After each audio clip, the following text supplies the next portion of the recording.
Assalamualaikum warahmatullahi wabarakatuh.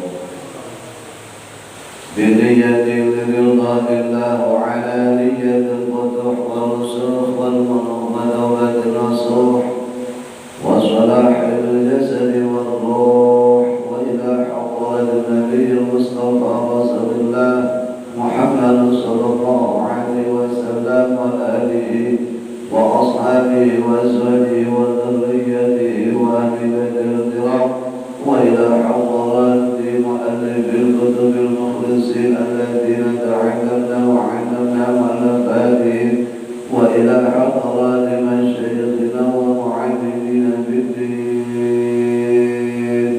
nas'alullah an tata'ala bi'ulumihi naf'an mubarakan lana wa lidika wa linasi ajma'in syai'an lillahi lahumul fatihah. أعوذ بالله من الشيطان الرجيم بسم الله الرحمن الرحيم الحمد لله رب العالمين الرحمن الرحيم مالك يوم الدين إياك نعبد وإياك نستعين اهدنا الصراط المستقيم صراط الذين أنعمت عليهم غير المغضوب عليهم ولا الضالين آمين.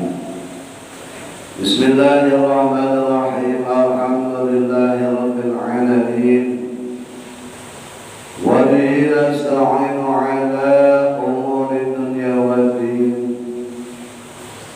والصلاة والسلام على أشرف الأنبياء والمرسلين سيدنا محمد وعلى آله وصحبه أجمعين أما بعد فإن أصدق الحديث كتاب الله تعالى وخير الهدي هدي سيدنا محمد صلى الله عليه وسلم وشر الأمور محدثاتها وكل محدثة بدعة وكل بدعة ضلالة وكل ضلالة في النار وبسند المتصل إلى الإمام المفسر رحمه الله تعالى وأدام النفع به وبعلومه في الدارين آمين رضي الله عنه.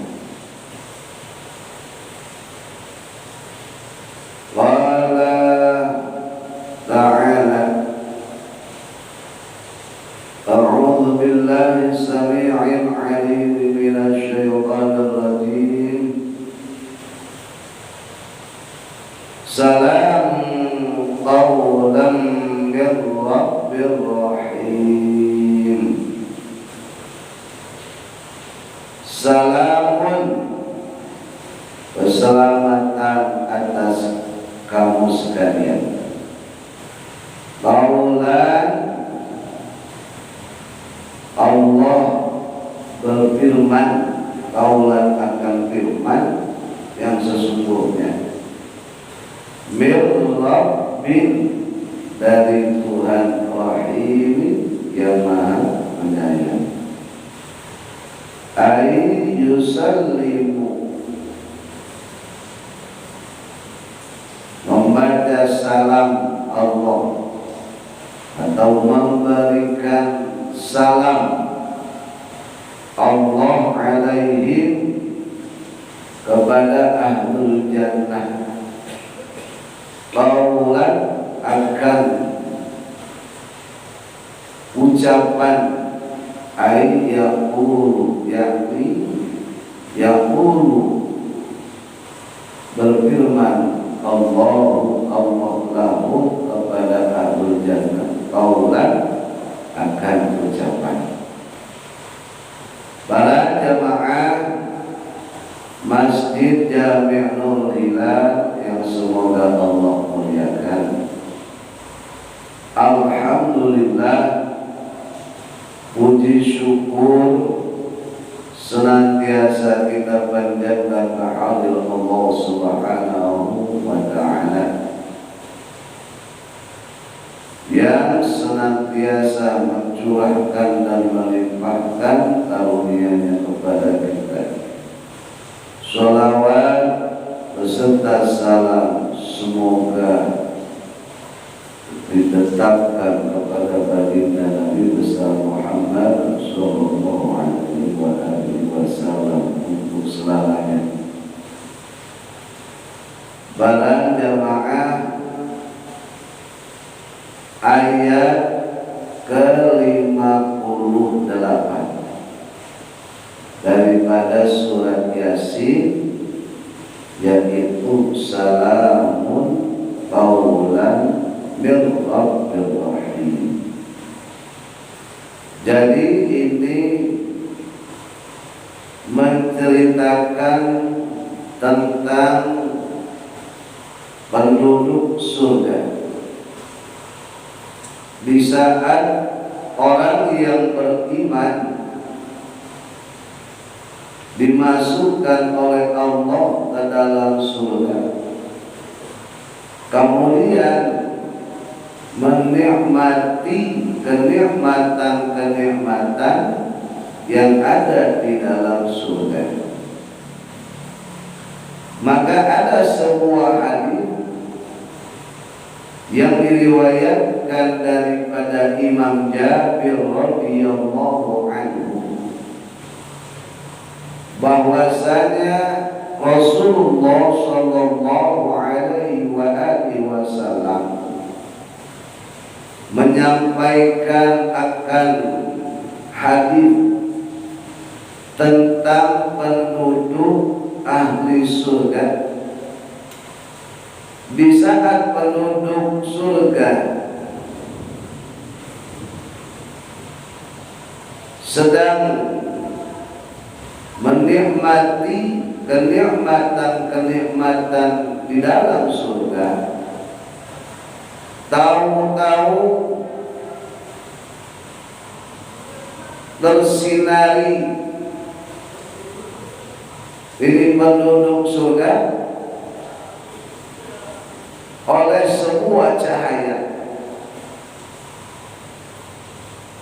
Kemudian penduduk surga, kalau bahasa kita ini dongak-mendongak ke atas, karena tersinari oleh cahaya sehingga melihat ke atas. Dan ternyata di saat melihat ke atas, di saat dongak ke atas, ternyata Allah Subhanahu wa ta'ala seolah-olah Allah itu udah dekat di atas penghuni surganya Allah. Ini kalau dilari ke tauhid, makanya tadi ada bahasa seolah-olah, bukan hakikatnya Allah itu dekat secara kayak kita orangnya. Ya. Kan ada tuh di Al-Qur'annya bahwa Allah itu dekat, bahkan lebih dekat daripada tenggorokan, urat tenggorokan. Maksudnya bukan dan Allahnya bukan, tapi apa? Rahmatnya Allah, ya, nikmatnya Allah, kekuasaannya Allah itu. Sebab kalau digambarkan, diibaratkan Allah itu dekat seperti dekatnya si A dengan si B, ya, nanti Allah itu bisa jadi ada di depan kita, bisa jadi di belakang kita, bisa jadi di samping kanan kiri kita, bisa jadi di atas kita. Sehingga Allah membutuhkan apa? Arah, membutuhkan jihad. Paham nggak Bang Berti? Ya, contoh Bang Berti di depan tembok, kamu nggak tembok. Ya.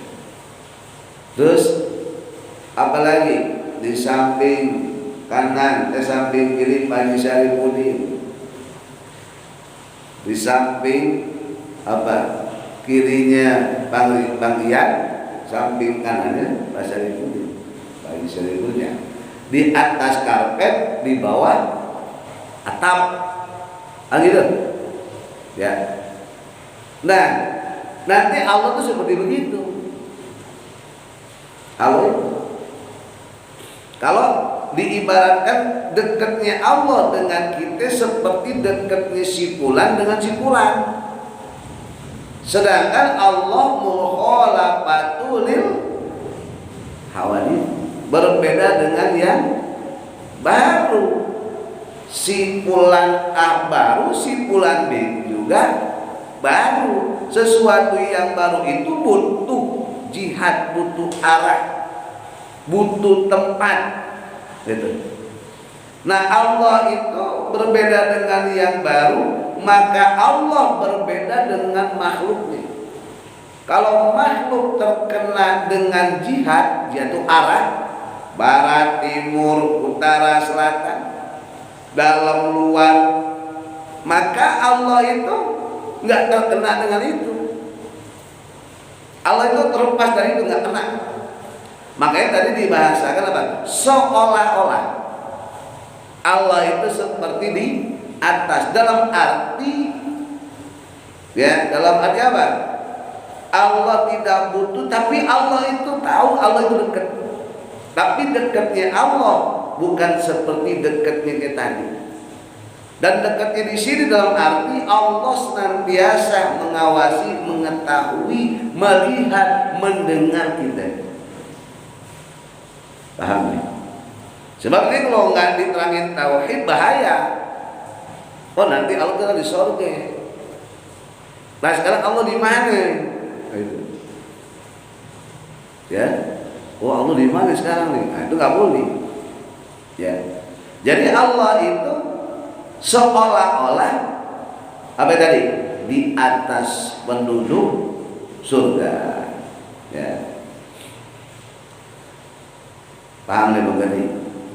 Dan Allah pun mengatakan Assalamualaikum ya ahlal jannah. Ini pun seperti kayak mengucapkan Assalamualaikum, seperti kayak gitu. Tapi bukan berarti itu, bukan. Ya. Nah, ini kalau kita ngaji sifat 20 nanti nyambung. Ya, sifat kalam. Tapi kalau kita nggak paham kalam, jadi nanti Allah ngucapin Assalamualaikum. Oh, berarti bahasa Allah itu bahasa apa tuh? Ada bahasa Inggris, bahasa Indonesia, bahasa Yunani, bahasa Arab. Oh, berarti Allah itu apa? Bahasa Arab. Itu. Padahal Allah itu yang menciptakan bahasa, dan bahasanya Allah, kalamnya Allah, tidak ada suara dan huruf. Nggak ada suara dan huruf. Berarti kalau Assalamualaikum ada apa itu? Suara dan huruf. Itu.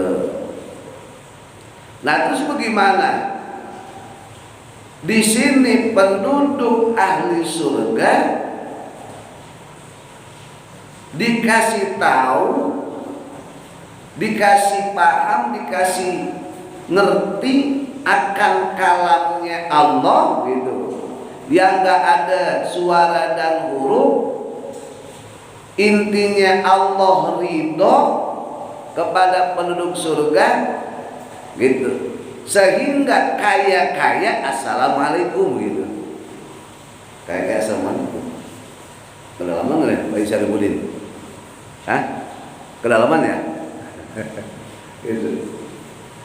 Kayak begini nih, kayak begini contoh. Contoh yang gampang.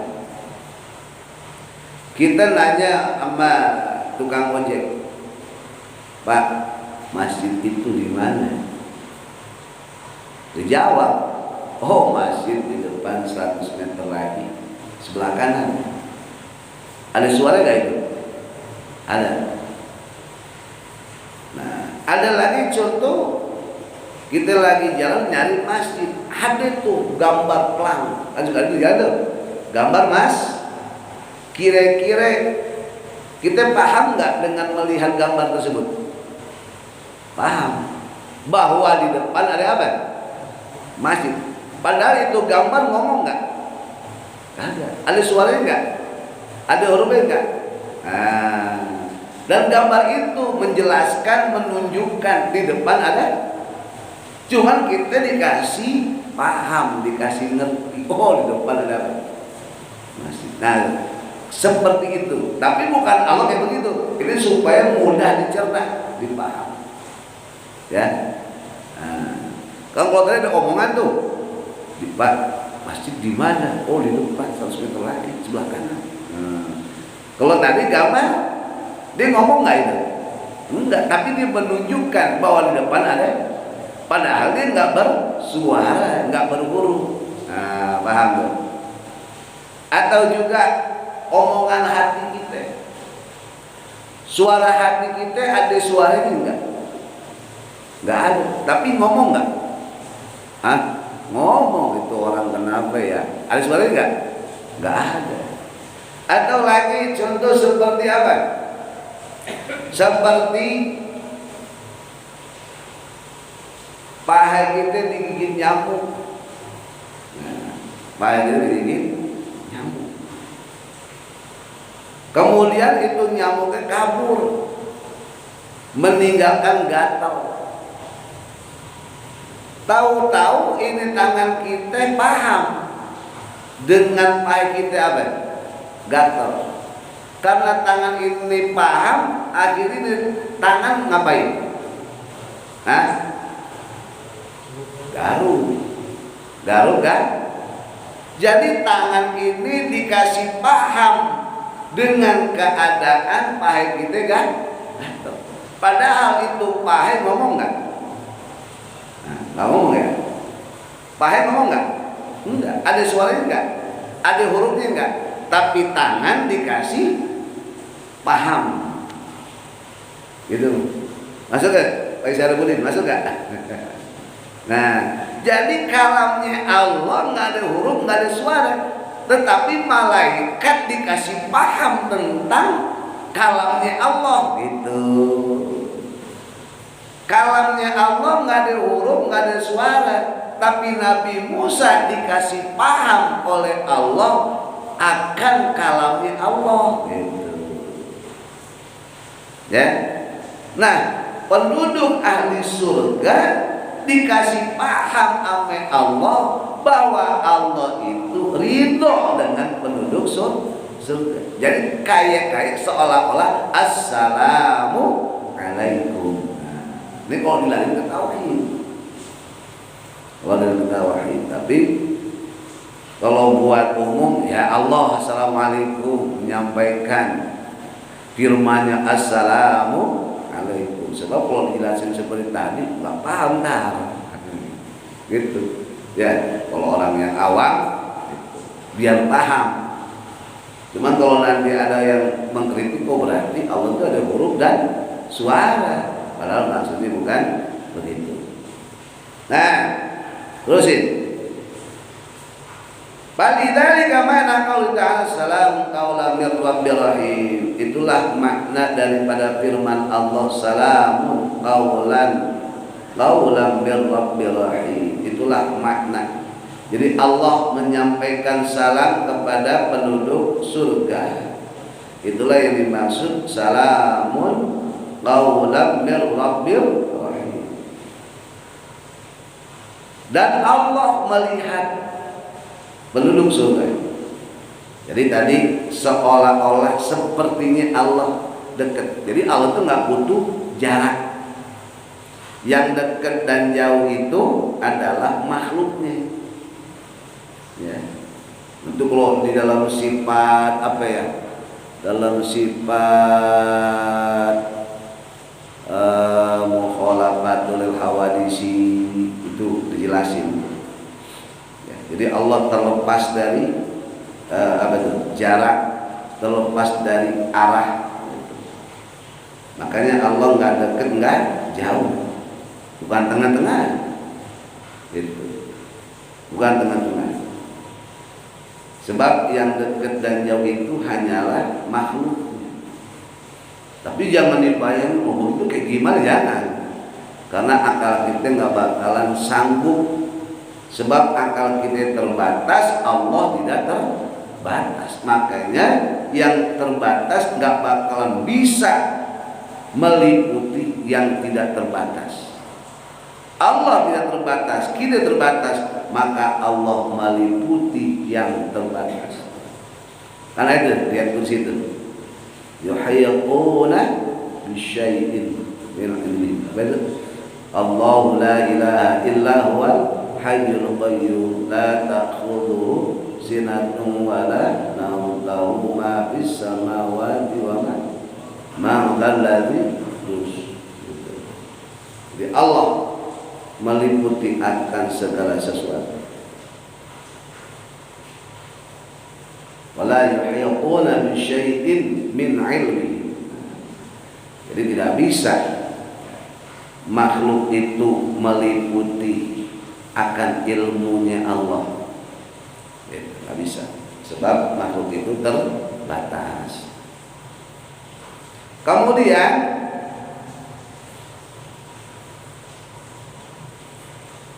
Allah melihat penduduk surga dan penduduk surga pun melihat Allah. Jadi nanti di akhirat, di surga, kita akan melihat Allah. Di dunia nggak bisa mata ini melihat Allah, nggak bisa, nggak bakalan kuat, nggak sanggup.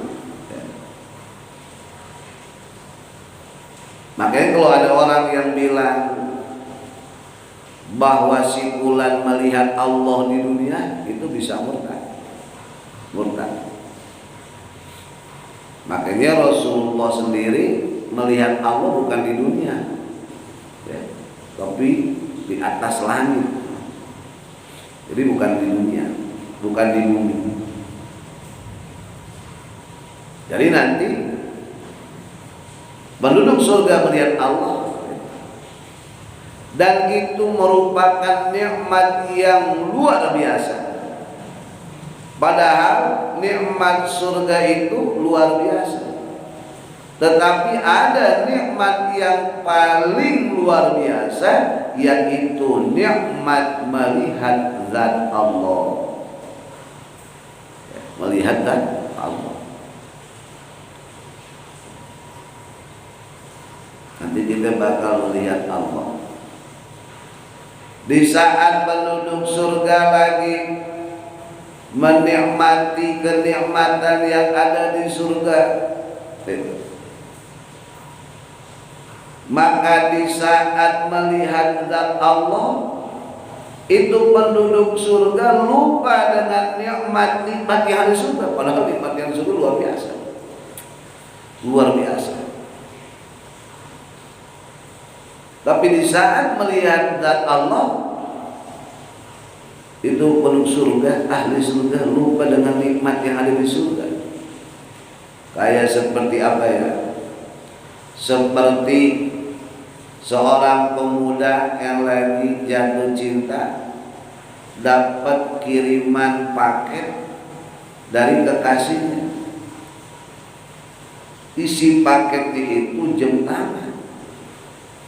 tangan yang mahal. Dilihatin jam tangan tuh nikmat banget tuh, luar biasa, seneng dilihatin sampai dia lupa kan jam waktu, dia lupa kanan kiri, saking senangnya dengan itu jam, karena itu jam pemberian dari kekasih. Dia udah lupa itu yang lain. Dilatih, bahkan jamnya apa itu dikasih apa itu pembersih biar cinclong. Kemudian ada temen yang ngomong, gue bayar nggak tuh jam 10 juta, enak aja. Ini berharga ya. Padahal itu jam harganya 2 juta, dibayarin 10 juta. Nggak dikasih, nggak dikasih. Sebab tahu ini jam dari Bekasi. Yo, dah bayar 20 juta, nggak bakal lepas. Ini kenangan terindah nggak bakal lepas terus. Gitu. Nggak lama kemudian datanglah nih kekasihnya ke rumahnya untuk memastikan tuh paket nih. Padahal bobor itu tuh gosok dipaketin, anterin aja. Nah, pas dengar suara kekasihnya, assalamualaikum, oh tahu itu kekasihnya. Gimana ini? Jadi kan kita kapan dijual lagi gitu kan? Kenapa dijual? Sebab ada yang lebih nikmat dari jam. Apa? Yaitu yang ngasih jam. Gitu. Nah, di saat orang-orang surga menikmati kenikmatan yang di surga, di saat melihat zat Allah, itu kenikmatan yang ada di surga lupa. Sebab kenikmatan yang di surga itu tetap makhluknya Allah. Ini langsung Allah yang bikin surga. Ini langsung sang penciptanya, ini langsung Allahnya yang luar biasa, sehingga kenikmatan surga yang luar biasa itu kalau dibandingkan dengan melihat Allah itu nggak ada apa-apanya. Padahal nikmat surga luar, tapi kalau dibandingin melihat Allah nggak ada apa-apanya. Masya Allah, nggak ada apa-apa, asalnya nggak ada sepupu-pupunya gitu. Luar biasa ya. Sampai-sampai lupa dengan kenikmatan yang ada di surga. Padahal kan udah disampaikan kenikmatan di surga. Kita makan 2 tek, sekali makan 70 rasa. Terus kita makan lagi tuh buah-buahan yang barusan belum hilang udah nambah lagi 70 rasa. Makan lagi yang ketiga kali, yang barusan yang kedua kali belum hilang udah nambah lagi. Yang pertama belum hilang, yang kedua belum ditambah lagi. Masya Allah. Kalau di dunia kan satu rasa, apel satu rasa, jeruk satu rasa. Walaupun jeruk ini jeruk itu ya rasanya beda, tapi tetap manisnya cuma satu rasa. Tapi jeruk surga itu luar biasa, 70 rasa. Masya Allah, 70 rasa.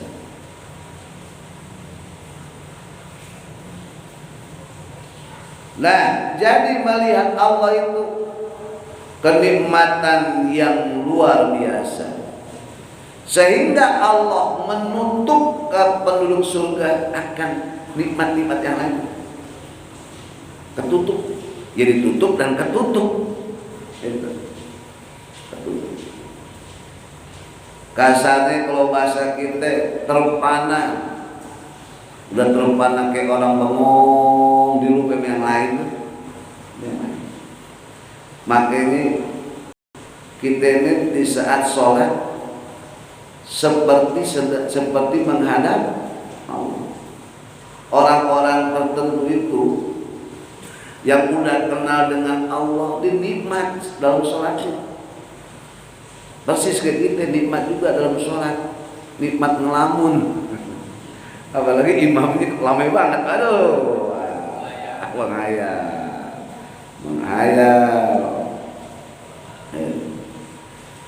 Makanya Sayyidina Ali itu waktu kakinya kena panah itu mau dicabut, nanti aja cabutnya lagi sholat. Sabi-sabi udah gelap boleh cabut ini panahnya, lah nggak berhasil dicabut.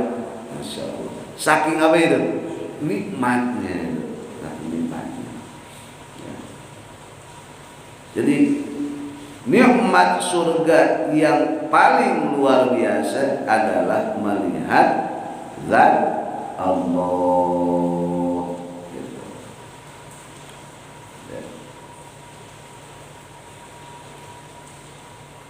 Dan tetaplah cahaya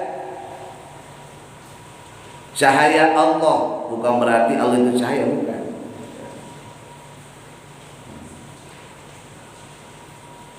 Jadi cahaya itu menerangi penduduk surga. Keberkahan Allah tetap di atas tempat-tempat penduduk surga, sehingga itu penduduk surga melihat Allah yang kedua kalinya, yang ketiga kalinya, terus Masya Allah. Jadi dia kalau orang yang terus-terusan melihat Allah, udah nggak makan anggur, nggak makan apa-apa, enggak. Udah nggak iyeng orang yang lain, itu udah nggak iyeng. Sebab apa? Itu yang paling nikmat, melihat Allah. Jadi Allah menyampaikan salam kepada penduduk surga. Assalamualaikum, gitu ya. Assalamualaikum. Itulah salamun qaulan mir rabbir rahim. Walaupun tadi penjelasannya tadi itu ya. Jadi supaya mudah dipaham, Allah menyampaikan salam kepada penduduk surga, keselamatan atas kamu sekalian. Ini hadis yang disampaikan oleh Rasulullah yang diriwayatkan dari Imam Jabir. Kemudian menurut pendapat yang lain, bahwasanya yang menyampaikan salam itu malaikat, tetapi malaikat menyampaikan salam dari Allah. Jadi Allah menyampaikan salam buat penduduk surga melalui malaikat. Kalau tadi kan langsung Allahnya. Nah, kalau sekarang menurut pendapat yang lain adalah yang menyampaikan salam dari Allah itu para malaikat. Itu. Malaikat masuk ke surga, mendatangi penduduk surga dari setiap pintu. Maka malaikat mengatakan, Salamun alaikum ya ahlal jannah mir rabbikumur rahim. Jadi malaikat ini dikasih paham akan kalamnya Allah. Kemudian itu malaikat datang ke penduduk surga, bahwasanya Allah menyampaikan salam atas kamu sekalian.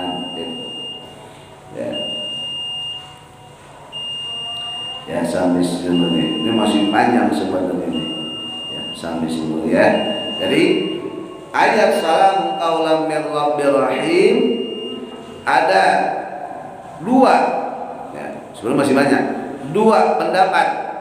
Yang pertama, Allah menyampaikan salam kepada penduduk surga di saat penduduk surga sedang menikmati kenikmatan yang ada di surga, tahu-tahu seolah-olah Allah udah di atas kepala penduduk surga, ya. Dan penduduk surga ini merasakan diterangi oleh Allah. Di saat dongak melihat dan Allah. Di saat melihat dan Allah, ini penduduk surga lupa dengan kenikmatan-kenikmatan yang ada di surga. Karena melihat dan Allah itu nikmat yang paling luar biasa. Dan Allah menyampaikan salam kepada penduduk surga. Assalamualaikum ya ahlal jannah. Yang kedua, bahwasanya yang menyampaikan salam itu siapa? Malaikat, gitu ya. Malaikat menyampaikan salam dari Allah buat penduduk surga. Sampai dulu ya. Semoga bermanfaat. Al-Fatihah. A'udzu billahi minasyaitonir rajim. Bismillahirrahmanirrahim. Alhamdulillahirabbil alamin. الرحمن الرحيم مالك يوم الدين إياك نعبد وإياك نستعين اهدنا الصراط المستقيم صراط الذين أنعمت عليهم غير المغضوب عليهم